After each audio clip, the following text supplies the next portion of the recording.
Russia's United Nations ambassador hinted his country may accept a Security Council resolution to investigate suspected chemical attacks in Syria, while also suggesting that a deadly assault over the weekend either never happened or was orchestrated by the U.S.A. draft resolution circulated on Monday by the U.S. would set up a new body to investigate chemical weapons attacks like the one it says occurred over the weekend in Douma, near Damascus. Rescue workers say dozens of civilians were killed there. The draft resolution would give UN Secretary-General Antonio Guterres 30 days to pull together the body and urge Syria to cooperate. Of course, we need to get to the bottom of what is taking place, however. We need to do so in an honest way. Russia's ambassador, Vassily Nebenzia, told the council, indicating a willingness to accept a Swedish proposal for a narrower inquiry into what happened in Douma.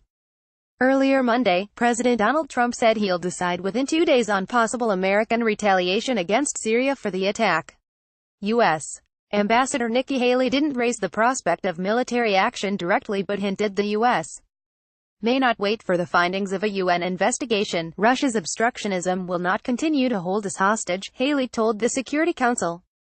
Important decisions are being weighed as we speak. Can the world do anything to stop chemical weapons? The debate only underscored the huge differences between the U.S., France, the U.K., and their allies on one side, and Russia, whose military backing of Syria's President Bashar al-Assad helped turn that country's civil war to his favor. Nebenzia argued before the Security Council that investigators had found no evidence of an attack, and that there was evidence that the U.S. was training fighters to conduct just such attacks to create the pretext for a military operation. He said Syrian forces, backed by Russian troops, were willing to offer protections to investigators to visit Douma.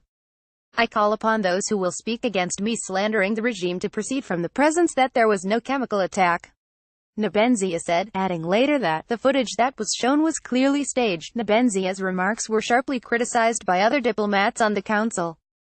The UK's ambassador accused him of crying crocodile tears over the dead in Douma and said Russia was trying to distract from the chemical assault by portraying itself as a victim, murderous regime. Sharpest criticism of Russia came from Haley, who said Russia could stop the slaughter in Syria but refused to do so. What's the point of trying to shame such people, Haley said.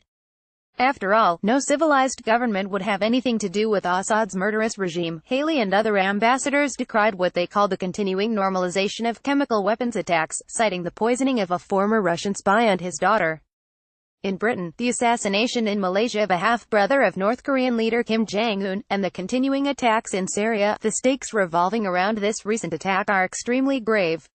France's UN ambassador François Delattre said.